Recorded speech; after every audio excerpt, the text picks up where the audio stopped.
You are listening to Dove Valley Deep Divers with Erick Trickel and Lance Sanderson. Ball comes out of the hands of Newton. It's on the ground, picked up by T.J. Ward at the 4-yard line.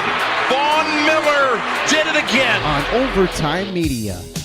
Mile high hello, everybody in Broncos country. Welcome into another episode of the Dove Valley Deep Divers podcast. I'm your host, Lance Sanderson, and joining me as per usual is my good friend and colleague. He is Mile High Huddle's senior NFL draft analyst, the one and only Erick Trickel. Erick, dude, Broncos are 2-0. Got an easier game against the Jets this week. You and I are going to be there. We got the Mile High Huddle meet and greet. How are you doing? You feeling good? You feeling excited? I'm feeling tired, man. It's been a busy couple days making sure I got everything packed and everything all ready to go.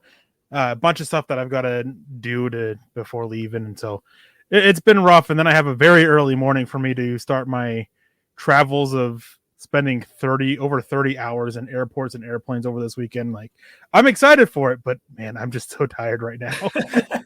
I feel you, dude. I've been not really sleeping very well. The baby is teething. Caven is now putting some molars through again, and he's been pretty rough as far as sleep goes. He woke up at about 1 o'clock this morning, screamed for about an hour, and I was up with him, and then I got and went to work at about 4:30 today. So I didn't really sleep very well last night, but I'm doing good, man. I'm super pumped right now. The Broncos are doing exactly what they need to do against the competition they're going up against. They're handling their business. They're beating the teams that they should beat, which is a great thing as far as they step in the right direction for this team. Now, guys, before we get into the meat of our discussion, I just want to run through a few quick matters of business. Again, you guys are watching the Dove Valley Deep Divers podcast. You guys can follow me on Twitter by finding me at Sanderson MHH, for Erick at Erick Trickel, also for Scott Kennedy, who's running the ones and twos, at Scout Kennedy on Twitter. Guys, also make sure you guys are following at Mile High Huddle. That's the mother account where you guys are going to get breaking news and analysis on your Denver Broncos, anything film related. There's going to be opinion articles, quote breakdowns, anything regarding the Denver Broncos. That's where you guys are going to get it. Facebook supporters, make sure you guys go to facebook.com/Mile High Huddle and click that blue Become a Supporter button so you guys can get some premium content like the Trickle Zone, which is not going to be airing this week because Erick will be in the air, quite literally, on his way to Denver tomorrow. And also, guys, we have a quick announcement here. As you all know by now, by this particular point, we are doing another Stars donation giveaway kind of a deal like we did last month with the Von Miller jersey. This month, we are going to be giving away a Justin Simmons jersey, 250,000 stars to get into that drawing. The more you guys donate stars, the more tickets you're going to get into it. We're 75% complete right now, so we're really inching close. We're going to hammer this out. Hopefully, we get it done by the end of the month, and that way we can continue on with the top 5-star donations so far. Michael Ronquillo jumping up big over the last week. Mrs. Moody up there as well. Stu McPeace raining down from Mount Olympus himself. Randy Jones as well. Josh Shadow, Travis Weber in there. Gary Leeds Palmer, good friend on Facebook. That's a great dude right there. Shane Daniels, Claude Riley, and Chris Hernandez, the 25-year Air Force veteran, also doing the most work. And guys, make sure you guys are also, if you're on YouTube as well, top 5 Super Chat Superstars of the month get thrown into that drawing as well to be entered into that Justin Simmons jersey. Michaela Parker all the way up at the top. Chris Hernandez right behind her, hot on her heels. Mark Langley, Zeus again. Christy Remedi jumping into the top 5 this week. Seth Harmon, Naj, Kiaka Mondragon, Casey Nickel, Brian Greenfield, all of you guys, thank you all for all of your support, because without you guys, we could not do what we do best, which is cover your Denver Broncos. Now, with that, guys, today we have a great show planned up for you guys. I'm going to be doing some individual matchup breakdowns that the Broncos really need to take advantage of, because this New York Jets team, they're young. They are very talented. They have a couple of really nice players, but there's a lot of places that this Broncos team can exploit. Erick, I'm going to let you take it away from here really fast. What is your number one matchup to watch for this Denver Broncos team? Listen up, Broncos country. TickPick should be your first choice to buy football tickets because they save fans money by never charging any service fees ever. TickPick is the exclusive ticketing partner for the Huddle Up podcast and the Blue Wire Network. Denver Broncos football is finally back, and there's no need to exhaust yourself searching all over the internet to find Broncos tickets anymore, because TickPick, that's TickPick, is the original no-fee ticket site and the only one you'll ever need as your go-to for all NFL tickets. TickPick got rid of all those awful service fees that the other ticket sites charge, which lets them guarantee the best prices on all of their NFL tickets. Don't believe it? If you can find better prices for the same seats on another ticket site, TickPick will give you 110% of the difference in the purchase price. That's right, guys. When we were searching for tickets for the MHH meet and greet for week 3 at home, Broncos versus Jets, TickPick had us locked down. So visit tickpick.com/huddle today and use the promo code HUDDLE to save $10 on your first order of Broncos tickets. Well, I mean, in each of the games so far, I believe that the Broncos have had an advantage with their interior defensive line against the interior offensive line of their opponents. And that's the same case here. Is Elijah Vera-Tucker, Connor McGovern, and Greg Van Roten have not had the best of starts. All of them are, I mean, Elijah Vera-Tucker, he's a rookie, and so he's still got potential, but Connor McGovern, he had his issues even before he left Denver that were covered up because of the scheme, and they're really starting to be shown a little bit more with the New York Jets. And then Greg Van Roten, he's a okay guy, nothing special. But the issue is that they had an advantage against the Jaguars' interior offensive line, and they failed to exploit it. So this week, Shelby Harris, Draymond Jones, they have to step up, especially with no Bradley Chubb out. They've got to help take the pressure off of Von Miller. Now, last week against the Jaguars, outside of Von Miller, the Broncos had 6 total pressures from their other defenders. 3 of them from Draymond Jones and Shelby Harris. Von Miller had 6 by himself. So they got to have more. They got to get more. They got to get more consistently. So it's just a something that they have to figure out. This is a game that most people are calling a very easy win for the Broncos. Of course, you can't ever overlook your opponents because of any given Sunday. But Denver they have to go out there. They have to execute. And this is the game before things really start to get tough for them. They need to go iron out the kinks that they have, which includes getting more consistent play and pressure from their interior defensive linemen. Yeah, absolutely, man. We're going to say hello to the chat really fast before I piggyback off of that, because your top matchup is my top matchup, man. Draymond Jones versus Greg Van Roten. But first things first, shout out to Peter Middleton doing the Lord's work in the chat right there, and making sure that we understand we got star donations, doing his work over in Cambodia. And also he's up there at the top of the stars donations as well. So Peter, thanks for joining us, man. Michael Ronquillo says he can't send stars this weekend and the next week. That's all right, dude. You're here. You're showing your support. You're engaging with the chat, and we just appreciate you for being here, man. You have been a super supporter for every single show, every single day you're here at 6:00. So we really appreciate you on that one. Let's say hello to Higher Learnings. What's going on over on YouTube? Vinny J in the house as well. Let's see here. We got another couple I want to say hello to. Fallen Angel. What's going on, man? Do you think we should sign that KCO lineman? Mitchell Schwartz? No, it's hard to say because with the injury that he had last year, I just no idea where he's at. I mean, if he's back healthy and playing how he was before the injury, then of course he'd be a huge pickup. But it's just a concern as to where he's at. Bobby Massey hasn't been a complete liability. He's been solid for them for the most part. So I'd continue to see what he does instead of bringing in another right tackle to come in and compete. And if things fall apart with Bobby Massey, then you can turn to Calvin Anderson. Yeah, absolutely. And Calvin Anderson really almost won that job in training camp. Like, he has been playing tremendously. He filled in really nicely for Garrett Bowles last season against the Carolina Panthers, has grown tremendously. He's a pet project for Mike Munchak, has really taken a lot with Garrett Bowles, who's become one of his best friends and a roommate there for a while over this last summer. So Calvin Anderson seems to be on the right track to being that guy, that next guy up if something were to happen with Bobby Massey.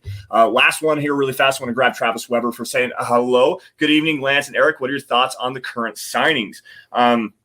They just signed a couple of players, Micah Kaiser being one, an off-ball linebacker that played with the Los Angeles Rams over the last couple of seasons, was named the NFC Defensive Player of the Week a couple of years ago against the Philadelphia Eagles for having a 16-tackle game. He also had a couple of passes broken up. Young player, very athletic, smooth guy, knows the scheme. I like that one. Eric, I forget the other one that they had. I know it was a Jacksonville Jaguars edge defender. Can you elaborate on that for me? Aaron Patrick, he That's it. came out of, I believe, Eastern Kentucky. He was a guy that they decided to go pick up off their practice squad and bring into the roster. And I don't know much about him. I haven't had a chance to go and check anything on him. But I know a lot of people were concerned because, it's the Jaguars. The Jaguars are actually pretty talented at edge. And so getting a guy who didn't make the roster isn't the big thing. One thing I always say when you're getting to your cut downs at the 53-man cut down time is that you look at players who are cut from teams, and is that position there strong or is it weak? And for the Jaguars, I mean, edge is a solid unit. So it's not a big deal to me that they're picking him up off him. Clearly they see something with him. Hopefully it works out. But they need another body with Bradley Chubb out for a while. Yeah, absolutely. And going back to Kaiser really fast with the Josie Jewell injury, which was very unfortunate, and we all know how that kind of played out. I lost my train of thought. Dang it. Anyways, no, Kaiser is going to be active. He's going to play. It sounds like he's going to play a role on special teams specifically to start out, and could potentially get in on the defensive unit in the sub package. But for the most part, it sounds like Kaiser is going to be relegated to a backup role for right now and just plays specifically on special teams. But Travis, thanks for showing up again, man. We really appreciate every single one of you guys for joining us tonight. Got 77 sets of eyes, 16 reactions on Facebook, and make sure you guys smash that like button. Everybody, whether on YouTube, Facebook, Twitter, Twitch, does not matter. Smash the like button, share it out, get it in front of as many Broncos fans as you can, because without your support, again, we can't do what we do best. All right, now getting back to our topic at hand here, Draymond Jones versus Greg Van Roten is the number one matchup to watch for me this week, specifically because Greg Van Roten is the number 57 out of 69 pass protecting guard in the NFL over the first 2 weeks of the season. He has 2 sacks allowed, which is tied for the first most in the NFL right now of any guard across the league. And there were 69 total players ranked. I believe that the PFF ranking that I looked at had a snap qualifier of more than 50 snaps. So with Greg Van Roten being as bad as he is against the pass rush specifically, this is a get right game specifically for Draymond Jones, who everyone really predicted as that breakout player this year. And while he has been very solid, he was really good against the New York Giants, he hasn't really had that much of an impact in the passing game like we really all thought that he was going to have. So to me, you got to take advantage of a lesser matchup here and really start to push on the interior, because the more that you get that pass pressure, the more you're going to loosen things up for Von Miller and Malik Reed coming off of the other side. So Draymond Jones, this is a get right game for him. Greg Van Roten, that's the guy to watch. Go ahead. I just want to interject there is that Draymond Jones absolutely killed the Giants in pass protection. Mm-hmm. I mean, if Von Miller didn't get those 2 sacks, Draymond Jones wasn't wrong when he said Miller stole those sacks from him. I mean, he was right there for him.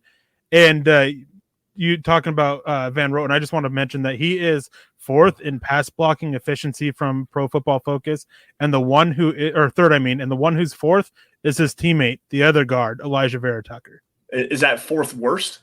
4th worst. 3rd worst for Van Roten, 4th for Elijah Vera Tucker. Gotcha. Okay. Well, thank you for that. And I don't disagree with you on Elijah Vera Tucker. He was not very good. I went back and watched the highlights, the long stream highlights from NFL.com on both of the Jets games so far. And that was the first thing that really stuck out to me was their interior pass protection, that interior offensive line. They are #not good, guys. This is really an opportunity for the Broncos to really pin their ears back and get after a rookie quarterback and really fluster him and force him into some bad decisions, which he did a lot last week. He threw 4 interceptions.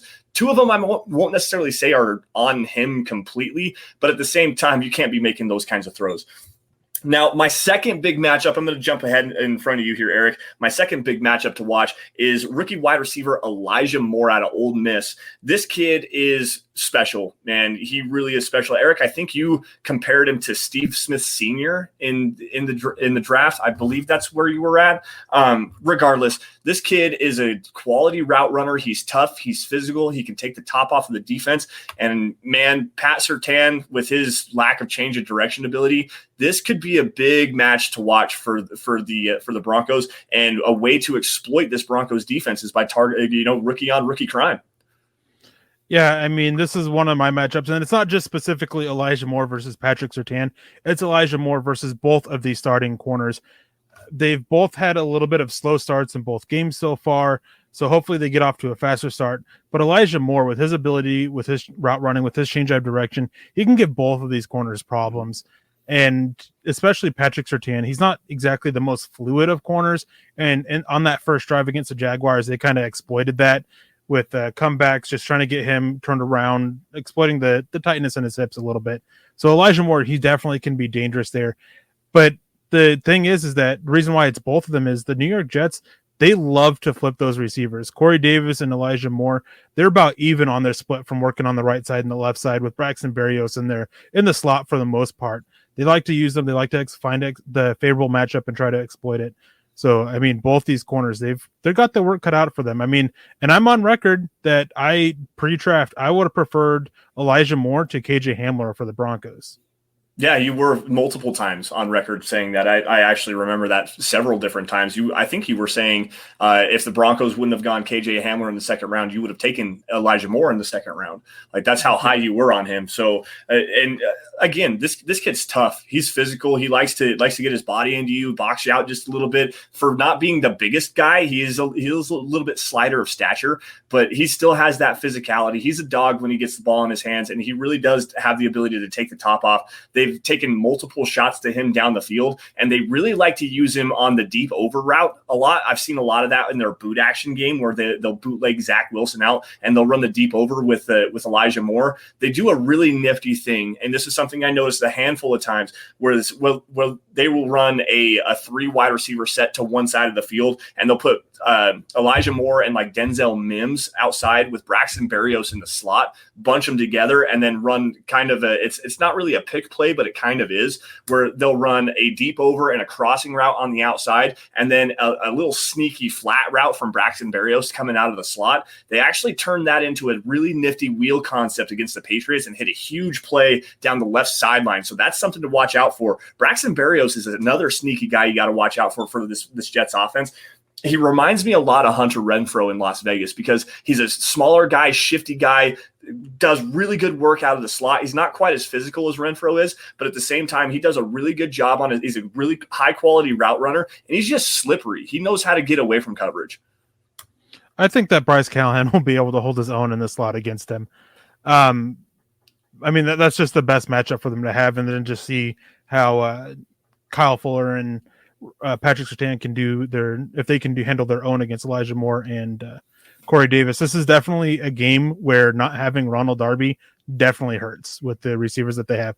But of course, it all comes down to the quarterback. And I mean, we can't forget Zach Wilson last week on 10 attempts threw 4 interceptions. Yeah, so he did. He had more interceptions than completions there for a second. He had 4 interceptions and 3 completions. Like, it was rough for one. On his first 10 attempts is what actually should be said there. Yeah. So let's see here. Let's run to the chat really fast here. I want to just grab a couple of comments if we have one in here. Vinny J coming out. We're going to take a shot at Eric really fast. KJ is going to make you look bad on Sunday, Eric. It's not that I don't like KJ Hamler, and it's not that I think KJ Hamler is bad. It's just I happen to like coming out of college and what we saw from KJ Hamler last year. I happen to like Elijah Moore more. That's all it was. It's not that I don't like KJ Hamler. It's not like I don't want him to succeed. Like, I'm a big fan of KJ Hamler too. I just happen to like Elijah Moore more. Yeah, and I don't disagree with you. Player rankings are player rankings, and people are going to have their own personal opinions, and that's the great thing about being able to talk football. You know, it's subjective. Everyone's like, it's crazy how many times you can have like 4 or 5 different people watching the exact same play, and all 4 or 5 of those people will see something completely different and point something else out that you never saw before. So for Eric to have that matter of opinion on Elijah Moore over KJ Hamler, that's not uncommon. Butch jumping in here, nothing to say, just showing some love, drops and some stars on Facebook. We appreciate you on that one. John Havlicek has a really good comment here. And it's not necessarily, I don't think that this is a must-win game, but this is something we were going to talk about here in just a little bit. We're going to come back to this conversation after we get through our matchups. But regarding how this is a must-win game for the Broncos, because wins will be tough to come by with a tougher schedule coming up, we were actually going to break this down for you guys here in just a few minutes. So, John, sit tight, and we'll get back to you on that one, okay? And I just want to grab this with Vinny J again. Says KJ is still going to outshine Moore. I hope he does, because that will be a good thing for the Broncos, because it means that the Broncos managed to shut down Moore and KJ Hamler got going. It's the best thing. Exactly. And it would be really nice to be able to see KJ Hamler used in a bunch of different roles. Everyone wants to call him the KJ Hamler of the Broncos, or the Tyreek Hill of the Broncos offense. And while I could kind of see that, the Broncos got to start using him like that. They've got to start getting him on the tunnel screens. They've got to get him on jet sweep motion. They've got to get him lined up into the backfield, which I really was thinking about earlier today, about getting KJ Hamler lined up in the backfield and seeing what you can do with him that way, and maybe do some different motions with him and try to get some different mismatches with him against the linebacker in coverage. That's a creative way that Pat Shurmur needs to really think about getting, so that we can really unlock KJ Hamler's potential. Peter Middleton jumping in here. Noah Fant would be nice. I must have missed a comment up here earlier. Just want to see the tight ends get scoring. Noah Fant had a touchdown last week against the Jaguars on a pretty nifty little broken tackle for, I think it was a 14-yard touchdown in the red zone, something like that. Nice. Yeah, something like that. Let's see here. Shelby Harris has been a little quiet. From Chase Wellner jumping in here. You want to speak on Shelby Harris just a little bit? He has been. He hasn't been obviously batting down passes. They'll come in bunches. They'll eventually come. His pass rush hasn't been quite there, but he's been looking really good as a run defender. And typically when defensive linemen are doing a good job as a run defender, it doesn't always show up for them, and it leads to them being quiet, because it means that the linebackers are taking advantage of the defensive linemen doing their job. But Shelby Harris has been solid as a run defender, more than solid actually. But Denver needs to get him going as a pass rusher and get those batted passes out of him. Yeah, absolutely. Gary jumped in here just a second ago, dropping some stars. Want to shout Gary out for that and say thank you for joining us, and thank you for your kind donation. We definitely appreciate you. And again, you're still up in the top 10 there, Gary. So keep them coming, man. Hopefully we can get you a Von Miller a Justin Simmons jersey here soon in the next couple of days. So we appreciate that, man. Thank you. Let's see here. There's a really good conversation going on with the Facebook crowd right now. Malcolm Brown came in with a $2 donation. Always got to give a shout out to Malcolm here, my fellow Alaskan, living a little bit south of me down in Homer. Says, what 3 Jets would have better careers in Denver? Elijah Moore.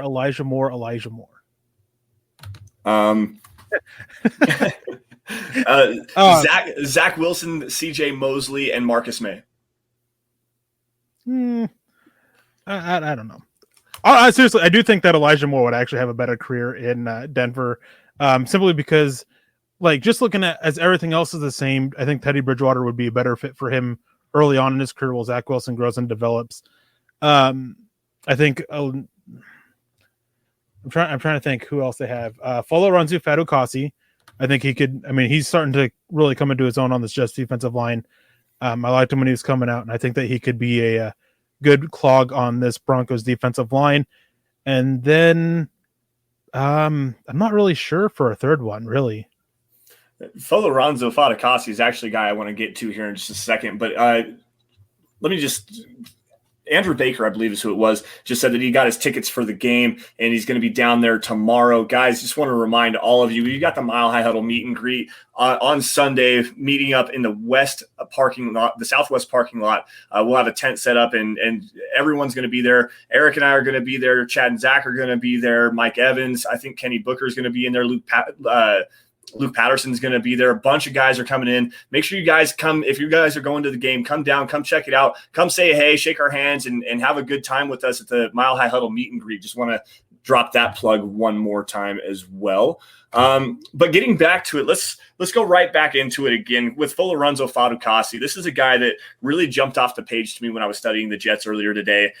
This dude is a bull. He is incredibly strong, does a great job in the running game. He's not necessarily the best as a pass rusher, but this dude gets under your pads. He blows up running plays quickly, and it seems like every other play he was doing something to create havoc in the backfield. This guy is absolutely fantastic. He rushes primarily from the 3 or 4 eye technique, and he is going to be going against Graham Glasgow, who's coming back from the heart palpitations or the irregular heartbeat that he had in week 1 against the New York Giants. First game back for Graham. He's been just kind of average for the most part, but he's been arguably the best Broncos interior offensive lineman this season. That's going to be a really fun matchup to watch. There is no arguably about it. I want to try to stay positive, man. Come on. Dalton Reisner, I mean, we've reached the point where the conversation really needs to start happening about not benching Graham Glasgow, but benching Dalton Reisner. He's just been progressively getting worse since his rookie year. And part of the issue is that the Broncos blocking scheme last year and this year just isn't the best fit for him. I broke down the interior offensive line, not just them, but the blockers in general this week in a 3-part film series. Guys, go check to milehighhuddle.com, check those out. And Dalton Reisner, I think on all but one play was mentioned negatively. Like, it was just a bad showing from him. Lloyd Cushenberry, as long as he's not handling his one-on-ones, like, he's doing fine, which is obviously what you want. But there were multiple times where he was doing a double team with Dalton Reisner that Dalton Reisner just put Cushenberry in a bad position for one of them not even paying attention to his block. And it was rough to watch. So it's a good thing that Graham Glasgow's back, but we need to get to the point where, Nathaniel Moody at left guard over Dalton Reisner. Conversation needs to start happening. Yeah.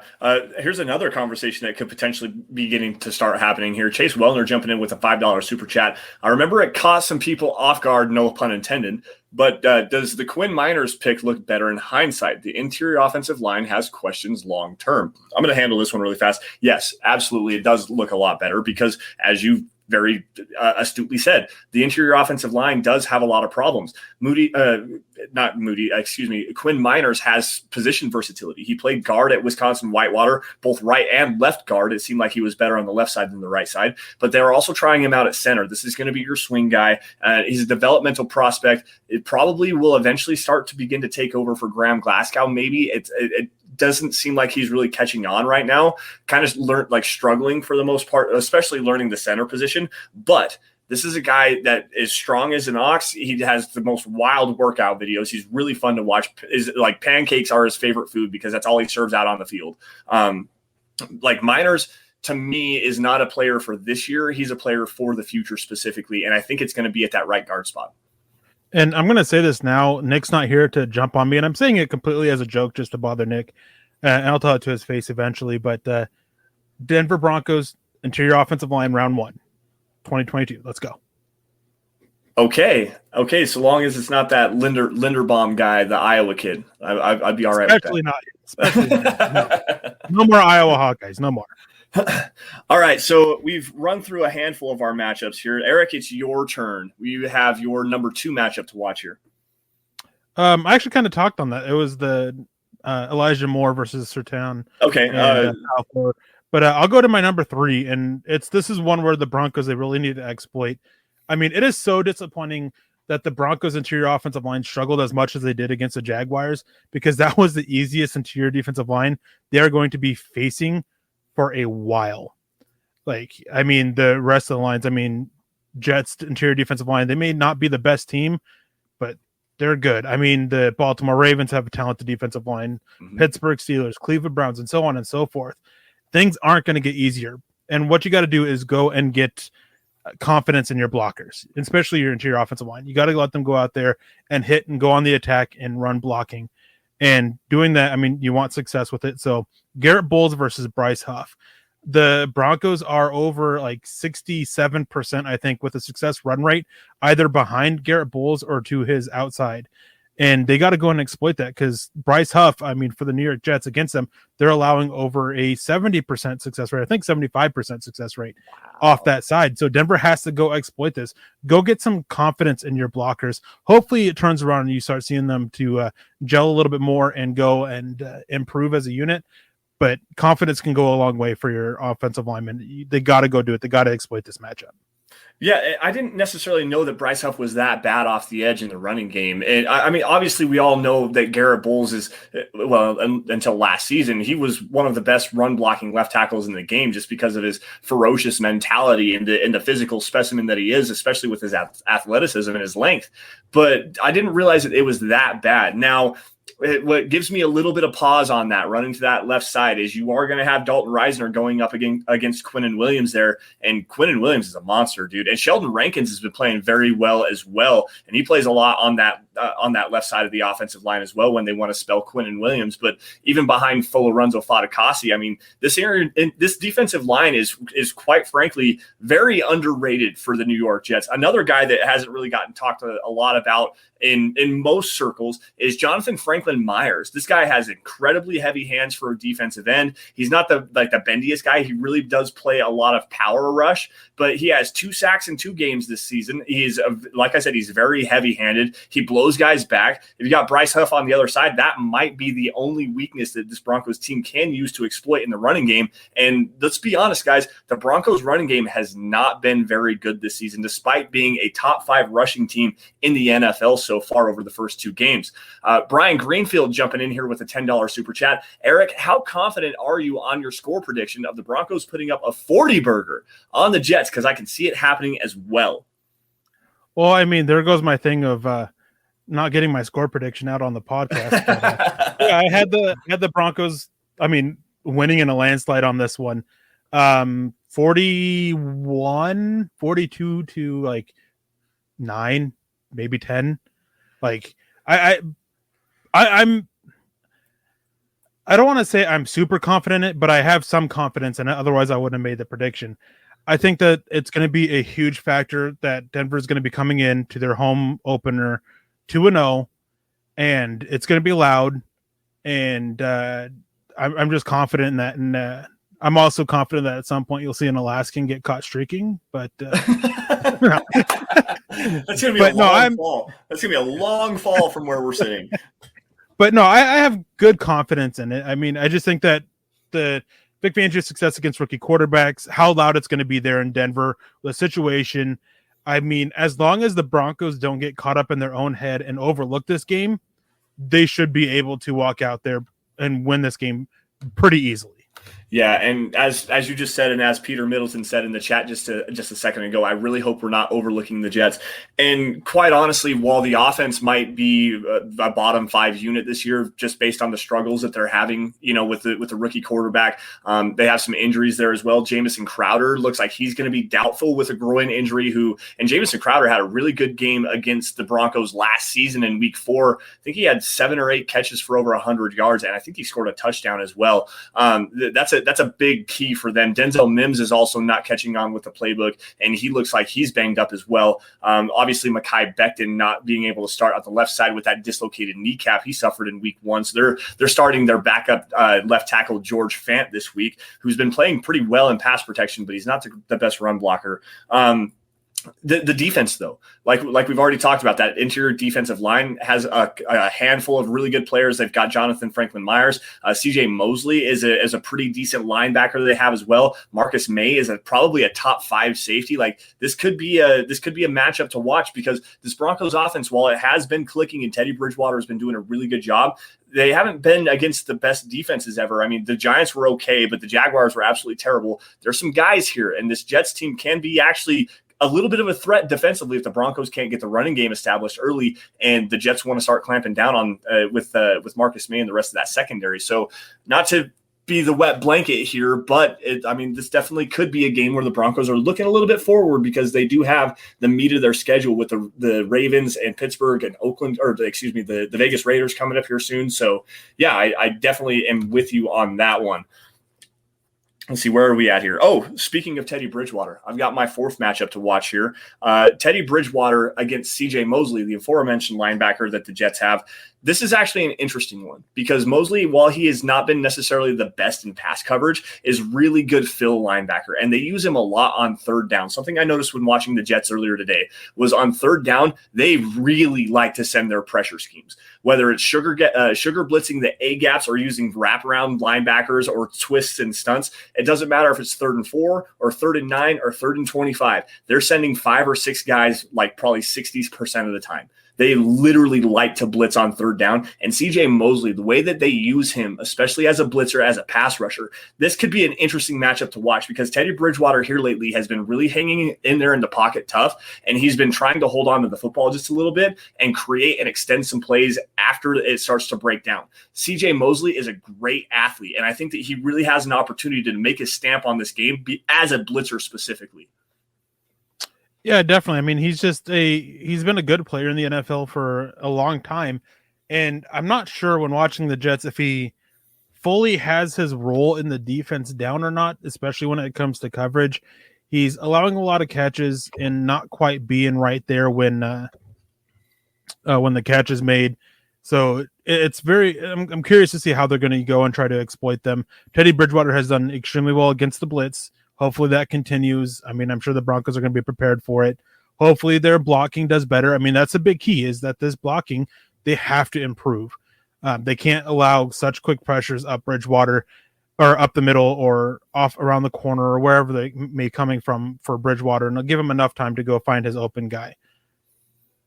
Yeah, absolutely. And it goes back down to it. And exactly like you just said, the quick and early pressure, especially up the gut, that's something that the Broncos have kind of struggled with this year.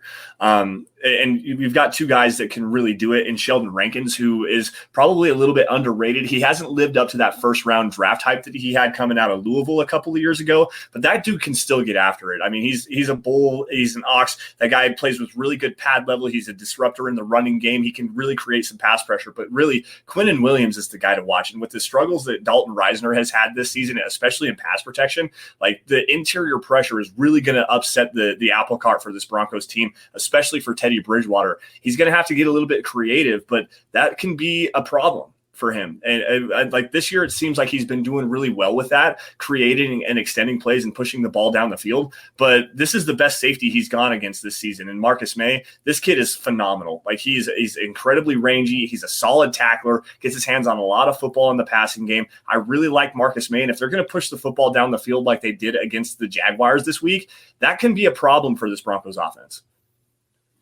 It definitely can. I mean, you're a little bit higher on Marcus May than I am. I heard you earlier say maybe top 5. For me, he's barely in the top 10. I mean, not to take away from him, there's just a lot of good safeties in the NFL right now. Right, yeah. But yeah, that's definitely one to watch. I mean, whenever you have a talented safety that can help and open up so much for your defense, you always have to be careful. Fortunately, Denver has 2 of them, which should make life a lot harder for Zach Wilson. I saw somebody mention in the chat about dinking and dunking, and I mean, that's never been Zach Wilson. Watching him at BYU, watching him through the first 2 games, he is not one that wants to dink and dunk. Very much of right now coming off as a kind of a reckless gunslinger. The 4 interceptions he had last week were just terrible. They were passes that there was no business being made, even for a rookie. They were really bad looks for him. So definitely got to see improvements from him. And Denver, if he wants to continue to be this reckless gunslinger, Denver's got to make him pay. Yeah, no, absolutely. You're absolutely right. He's got to start figuring out a way to take better care of the football. I said earlier that I didn't think that a couple of the interceptions that he threw were necessarily on him. They were on him because he forced that one football. There was one that he threw against the New England Patriots where I think it was an out route. He was kind of extending the play, guy running towards the sideline, and he threw a dart from about 10 or 12 yards away or something like that, went right through his receiver's hands. That's not necessarily on Zach Wilson, but he missed an open receiver coming across the middle of the field earlier on that play. And if he gets rid of the ball a little bit quicker there, it's actually a big completion and probably a 25 or 30 yard gain on that play. So that is necessary. That is, essentially Zach Wilson's fault, but at the same time, not really. You gotta trust your playmakers to make some plays. Now, he also had he had one really bad underthrown ball on a corner route that was undercut by a cornerback and then missed way long on a deep ball that was intercepted. And then the first one that he threw, which was in the first quarter, that actually made the rounds on social media, by the way. I'm not sure, Eric, if you sent that to me or if I just saw it on TikTok. That kid that broke down that play, did you see that? Yeah, I did.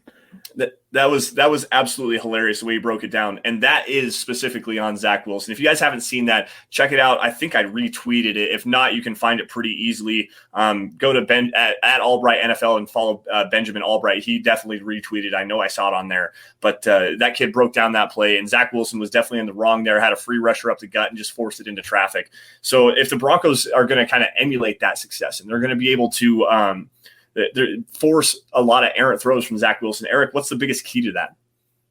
To forcing errant throws? Yes. Disguising your coverage and being able to win your matchups to get pressure up front. The Broncos, I know there's a lot of complaints about blitzing up front, how when Denver does it, they're very effective. They just don't do it all that often. Right. And that's just Vic Fangio's mentality. He'll throw blitzes at you, but it's not going to be what he does on defense. He wants to win with 4, and when that happens, is you got to have your guys win one-on-one matchups. Shelby Harris is viewed as a good pass rushing interior defensive lineman. Draymond Jones is supposed to be having this breakout year. Von Miller still looks to be one of the best. They got to win their one-on-one matchups and go get pressure up the middle or on the outside, and they got to force these errant throws in the secondary with Vic Fangio's coverage schemes. They got to be able to confuse Zach Wilson to hide what he's actually looking at and be able to capitalize off of him.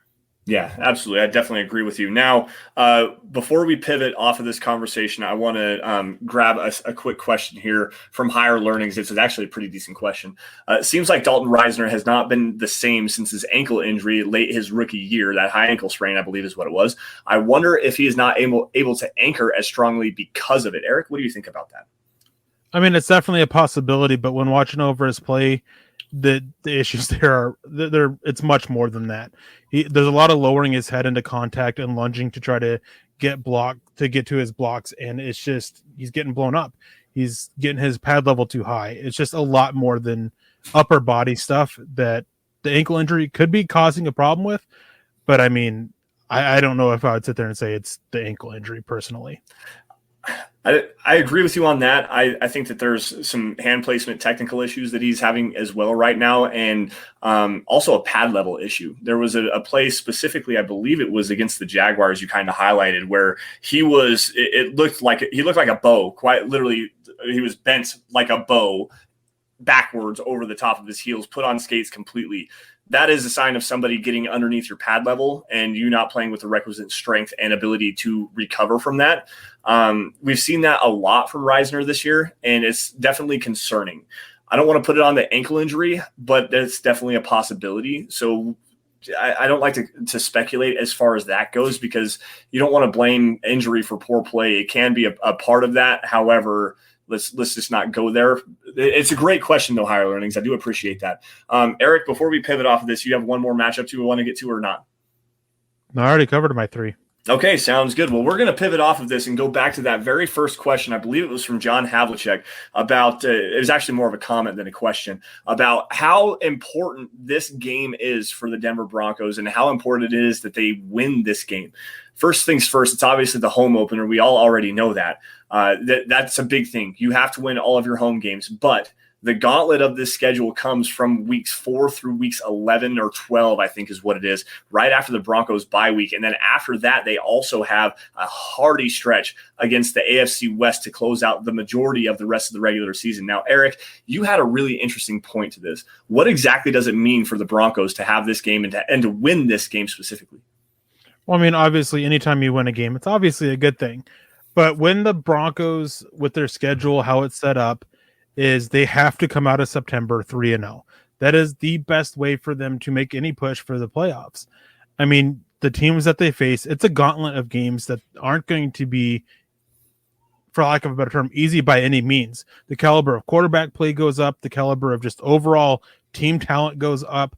And they've got their work cut out for them. They have the Baltimore Ravens next week, the Pittsburgh Steelers, and so on and so forth.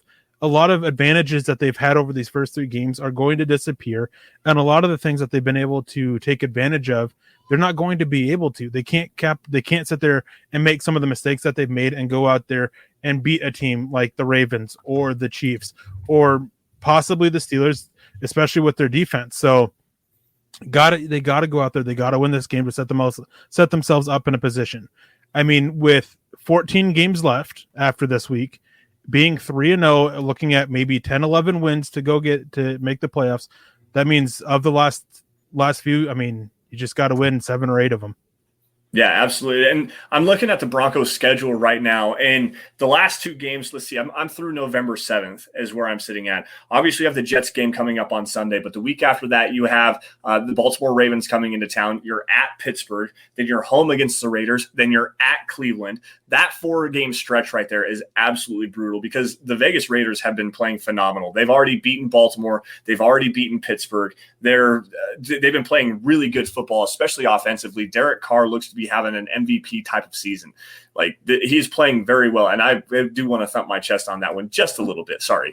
But the Cleveland game, that game is so wild because that defense looks to be taking another step. Myles Garrett is probably the best pass rusher in the NFL right now. They have a 2-headed monster at running back in Kareem Hunt and Nick Chubb. Baker Mayfield is playing really good football. Odell Beckham Jr. seems to be playing some pretty decent football. It sounds like Jarvis Landry's hurt right now, so that'll be something to monitor over the next couple of weeks. But that first 4 games, that's brutal, guys, and that's a real big test. And to have the Broncos playing these games against these inferior opponents like the Giants, like the Jaguars, like the Jets this week, if the Broncos do manage to handle their business against the Jets and come out 3-0, that's a big step in the right direction. And we are going to need to see what happens with this team going down the stretch of the next 4 weeks. But think about it like this for just a second. I'm going to go on a rant here for a second, guys. The Broncos over the last 5 seasons have been really one of the bottom 5 teams in the NFL. And if you look at the spectrum of competitiveness, is the way I like to call this, there are 4 stages in the spectrum of competitiveness. You have losing big games, losing close games, winning close games, and then winning big games. So essentially, you're going to lose and get blown out a lot. Go back to 2017 against the Philadelphia Eagles. The Broncos let up a 50-burger against Philadelphia, who went on to win the Super Bowl that season. They also got shut out for the first time since 1992 against the Chargers that year. They were losing games big, losing big games, losing by large deficits. Over the last couple of seasons, they've regressed closer towards the middle of the spectrum of competitiveness. They've lost a handful of close games, got close to winning some games they probably shouldn't have, but the games that they did lose were 1-score games against teams that they should have beat. Like, let's go back to the New York Giants game that they had a handful of years ago where they came in as a 10-point favorite and got smacked on Monday Night Football 23-10 in the Vance Joseph era. They also lost against the Chicago Bears in Vic Fangio's first season. That was a game that they probably should have won. They lost on a last-second field goal. The Jacksonville Jaguars lost on a last-second field goal. The Indianapolis Colts, that was a game they could have won. Lost on a last-second field goal. The Minnesota, you see where we're getting at? They're starting to lose these games a little bit closer. Now they're moving into that next part of the spectrum where they're going to start winning some close games, stealing some games away from teams that they probably shouldn't be stealing them from. But they're also doing something that we haven't seen in a long time in Broncos country. They're taking advantage of these inferior opponents. They're not only winning the games that they should be winning, but they're doing it in dominant fashion. Like literally dominant fashion. They had 39 minutes of time of possession against the Jaguars last week. That is how you transition from being a bad team to a dominant team, by winning the games you should be winning and doing it in dominant fashion. We'll see how this moves forward. Eric, what do you think about that? I mean, what you said is true. I mean, I know a lot of people are trying to discredit the Broncos because, oh, look at the teams they've played. But it wasn't that long ago that the Broncos were losing these games. So it's a step forward, is that you got to go out there and win. And one of the biggest concerns that I have for the Broncos going forward isn't just who they're playing. It's the injuries that are starting to take the toll and how long these guys are going to be out. And so they come at, obviously any injury comes at a terrible time, but I mean, these ones, it's just, there's going to be some key games where these players could be very beneficial for the Broncos that they're not going to be able to play. Brian Greenfield came in with a $5 donation saying, yeah, but the Raiders do this after 6 wins, they blow up. Yeah, and the Broncos, they play them week 6. So, I mean, that's some reason to be concerned. If they're 5-0 going on that, they still got that one win before that blow up. Yeah. Oh, absolutely they do. And it doesn't necessarily get any easier even after that Raiders or the Cleveland game. They have Washington, who has a really good defense. Their offense might not be the best in the NFL, but Taylor Heineke's playing really good football right now. And then Dallas, who has one of the most explosive offenses in the NFL, if you really want to think about it. Dak Prescott has been phenomenal over the last few games that he has played. It was really unfortunate to see him last season break his ankle, because he had 4 games it was like 3 or 4 games in a row, something like that, where he was over 400 yards passing. Like, that's unheard of, even in today's NFL. Like, that this offense is crazy legit. They've got 3 elite wide receivers, a good offensive line. Obviously, Ezekiel Elliott. The defense is really the question there. But if this Broncos offense can't keep it going against a defense like that, like, who knows what could happen? Dallas could easily win that football game. It's just, it comes back down to what I was kind of saying just a little bit ago about how the Broncos are winning these games. We're going to see how it translates into these opponents that are, head and shoulders above where the Broncos are at, especially coming off of last year. The Baltimore Ravens, who are essentially a playoff team. The Pittsburgh Steelers have a top 7 defense. Like, it's going to get tough for this Broncos team. I really am excited to see the direction that this team is going in. I want to see it translate a little bit more, but don't take these wins for granted, guys. Scott, we were talking to Scott earlier. This team was 5-11 last season. Don't take these wins for granted, because it wasn't too long ago we were watching these teams lose these games. Brian jumping back in here with the $5 donation. Really, the NFC is the worst division in the league. The NFC East, I'm assuming he's going into. And yes, you're right. They probably are. But also at the same time, that Washington team, that defense is for real, man. Like, they really are a good defensive unit up front, especially with Chase Young, Jonathan Allen as well. I'm forgetting a couple of guys off the top of my head right now. I need to look at it again. But, I mean, Washington is a scary team. And if they get the offense going, they can cause some damage. I mean, the NFC East is the worst division in the NFL right now, but it's not because of the defenses. It's because of the offenses. I mean, Washington, so many questions about that. Taylor Heineke, I mean, what is he going to be? Daniel Jones, he plays well, but the team just can't manage to win. But the Giants' defense is pretty solid. Dallas Cowboys, they have the most explosive offense in that bunch, and they just happen to be a little weak in the defense. They're probably the weakest defense, so that they don't fit in with everybody else in there. And then the Eagles, they're just so questionable on both sides of the ball at certain spots. So it's the weakest, but I mean, there's talented defenses. There's talent there that makes these games so tough for the Broncos. Yeah, absolutely. I'm going to grab this comment from Robot of Doom on Twitch. Just got to shout out all of our Twitch supporters. Really, guys, if you're on Twitch, make sure you subscribe to Mile High Huddle. That would be a great boost to our following, especially in the Twitch spectrum. But Robot of Doom says, Denver ain't winning against Cleveland in Cleveland on Thursday Night Football. I have them losing badly, like 35-17 badly. The only way they win is if they play the best game ever. On paper, like pencil and paper right now, pencil in, I have it as a loss as well. But at the same time, I mean, we just don't know as of right yet. We need to see what this team looks like against Baltimore for sure, and the Pittsburgh the following week. But I mean, they could steal one. They could definitely steal one against Cleveland. I mean, it's definitely not outside the realm of possibility. This isn't like Alabama versus McNeese State, guys. These are all professionals, and every team is a quality team. They have quality players. If you ask Urban Meyer, it is, because like every team in the NFL is like playing Alabama, right? Well, I'm just saying, like, you're not even when the Broncos are beating up on these small fry guys like the Jets, the Jaguars, and the Giants. They're not, the McNeese State of the world. Alabama beat the Citadel last year like 70-3. They do it every single year. They play that low level D3 school that is just trying to get a payday, essentially. This isn't like that. This is the NFL. Every player is on scholarship. They all get paid. They are all quality players to be able to get into the NFL. So it's not the same.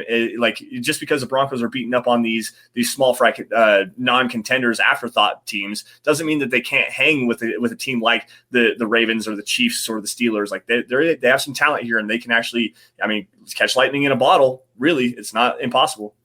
And I mean, how long ago was it that we'd head into these games against a team that's as talented as the Browns are this year on a short week and lack the confidence that the team will score even 10 points? Yep. I mean, if Denver can go into Cleveland and lose that and get 17 points against them and lose by 18, 35-17, I mean, a loss is a loss, but I mean, that's a positive. It's a step forward for them with how bad that this team has been over the years. Yeah. So, I mean, it's, guess the silver lining of it. I actually think that the game will be a little bit closer than that, but we'll see. There's a lot that's going to happen. And then Brian Greenfield came back in with a donation saying that through 2 games at the Washington, he hasn't been impressed with the Washington defense. Yeah, they're not quite as advertised so far this year, but I mean, what was it last year? I think it was that they started off pretty slow on defense, and they kind of turned it up a little bit. So there's just some moving parts there that take some time. By the time that the Broncos actually get around to playing them, we'll have a much better idea about how talented that defense actually is. Yeah, and you're right on that. And I'm going to shout out Scott, even though he said that he didn't necessarily want us to. But it is going to be nice to go into Cleveland and then be able to play that Washington football team on 10 days worth of rest. So let me run through the chat one more time, guys. Kind of slowing down a little bit. Samantha's not necessarily feeling too good, so I'm going to try to get out of here just a little bit early if we can tonight. Get you guys' questions in really fast before I get into the matters of business. If you have any, make sure you get them in now. If not, we're going to wrap this up here in just a second. Let's see here. So there's the Robot of Doom one. He actually came back in. I just feel like after Cleveland saw what they did to Kansas City last year and this year, they know that they can beat Kansas City, and that fan base is going to go wild. I just don't know. I don't like our chances, but they need to have Cleveland overlook them, and bam, Denver gets a dub. I mean, again, this is the NFL, and you shouldn't necessarily be overlooking teams like that. It does happen, and there is trap games there. And I do like Cleveland. I like the way that they're built right now. They're built to play winning football in December. But when the Broncos go in there, and they're built to winning football in December and January as well, when the Broncos go in there, it's October. So let's pump the brakes just a little bit on that one. They can hang. This team is playing football well enough that they can hang with just about anybody. Let's see here. I'm not seeing anything necessarily jumping off the page here. Is Javonte Williams close to taking the job this comes from Chase Wellner, Eric? No. It'll continue to be 50-50 for a while. Which is better than what I thought it was going to be entering the season. So, yeah, absolutely. I've been impressed with Javonte Williams. I will say that. I was impressed with him in North Carolina, but I've been impressed with him over the first couple of weeks. He seems to be running with better vision, and he's bouncing off of a lot of guys. Like, he showed that at North Carolina as well with all the broken tackles he had at the college level, but he's doing it at the NFL level. I don't necessarily think it's going to be long before he does see the majority of the rep share there, but I'm with Eric one. Just roll with Melvin Gordon, run him into the dirt if you have to. No, I'm just playing. All right, guys, I think that's going to do it for us tonight. We actually missed a super chat from Brian Greenfield. This game should be easy because of our D versus their O. A lot would have to go wrong to lose or make this game even close, in his opinion. I basically agree. It's one of those things where any given Sunday, so you don't want to sit there and be like, oh, yeah, Denver's got this one in the bag, because, weirder things have happened, but it's a game that Denver should go out there and should win. And saw a couple people talk about the interior offensive line. Dalton Reisner, Black Knight specifically said, so what's the deal? I read that he had a low grade and he was impressive in his first and second season. He was impressive his rookie season, but last year he just got worse and worse as the season went on. Part of it is that he just doesn't fit what the Broncos want to do in the running game. And then there just seems to be a complete lack of trust in his fundamentals, and a complete what's the right word? He's just not seems to be trusting himself in his technique a little bit. Seems to be the concern there. Before we get to the matters of business, I want to say is, like, anybody in the chat who's going to be at the game Sunday, go ahead and let us make a comment in the chat and let us know. Yeah, we'll meet you guys. Yeah, we'll shout you out before we get out of here. But with that, guys, that's going to wrap it up for us tonight on the Dove Valley Deep Divers podcast. Scott, I'm going to take the controls here on this one. I just pulled the pop up here. Let's see here. Anyways, guys, make sure you guys are following me on Twitter by finding me at Sanderson MHH, and for Eric at Erick Trickel. Also, guys, make sure you guys are following at DVDD_pod. That's a podcast account. That's where you're going to find out what we're talking about every single week. We'll throw some takes out there occasionally and drop my name or drop Eric's name, something like that. Not very often, but at DVDD_pod, that's where you're going to find all that kind of information. While you guys are at it, make sure you're following Scott Kennedy at Scout Kennedy as well, and at Mile High Huddle. That's the mother account. That's where you guys are going to get breaking news and analysis on your Denver Broncos, including film breakdowns and opinion articles, really anything regarding the Denver Broncos. That's where you're going to find it at Mile High Huddle. Guys, if you're in a financial position and able to do so, head on over to huddleuppod.com and get your merch on. That is the merch tent. I'm a concert guy. Merch tent, not your swag. Get your merch. Get yourself a Dove Valley Deep Divers a hat like myself, or that Dove Valley Deep Divers shirt, or the new hashtag State of Being Dove Valley Deep Divers t-shirt. There's also something for every show. MHI, Building the Broncos, the Huddle Up Show, anything to support the podcast. There's the face mask, a coffee cup, a hoodie, a onesie for your baby if that's your fancy. You're going to get it at huddleuppod.com. Facebook users, go to facebook.com /Mile High Huddle, click the blue Become a Supporter button, where you guys can get premium content like the Trickel Zone, which airs every Saturday at noon, except for this week because we're going to be in Denver. And then you also get Kelberman's Corner and Broncos Book Club with Chad Jensen every Sunday as well. And guys, if you're not financially able to do so, or that's just not your bag, you don't want to, throw a bunch of money towards our way, that's fine. That's a great thing. We really appreciate that. But the thing we appreciate the most is wherever you guys are watching this, subscribe. YouTube, Facebook, Twitter, Twitch, does not matter. Subscribe to Mile High Huddle. Like every single video you guys see. And if you love it, share it.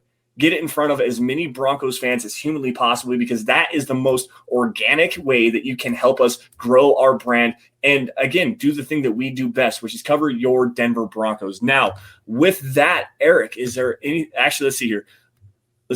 Let's see who we got coming in here. I'm not seeing anybody saying that they're going to be at the game. They're going to be at the game, so. Nope, not unfortunately, no. One last thing before we get out of here and I throw it to Eric.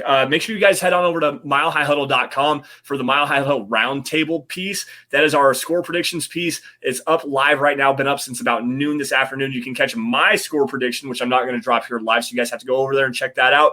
Eric, you said what, 42-9? Something like that. It was over 40 to like either 10 or below. I can't remember what it was. Gotcha. All right, man. Well, before we get out of here, any last words from you? Yeah, I mean, anybody who's in the chat that's going to be at the game Sunday, super excited to meet you, and super excited that about little over 24 hours from now, I'm going to meet your ugly face in person. Oh, man, I cannot wait to slap you silly. No, I'm just playing. No, I'm super excited, super stoked. Cannot wait to see every single one of your guys' smiling, shining faces and go watch the Broncos beat the Jets' ass on TV. So I'm really, really excited to be able to do that. So, anyways, guys, that's going to do it for us. Thank you all for watching the Dove Valley Deep Divers podcast. You all stay safe. Take care. Have a great rest of your weekend. And as always, before we get out of here, go Broncos. We'll see you guys same time, same place next week. You've been listening to the Huddle Up Podcast. Join Broncos Country's deep divers at milehighhuddle.com to keep the conversation going.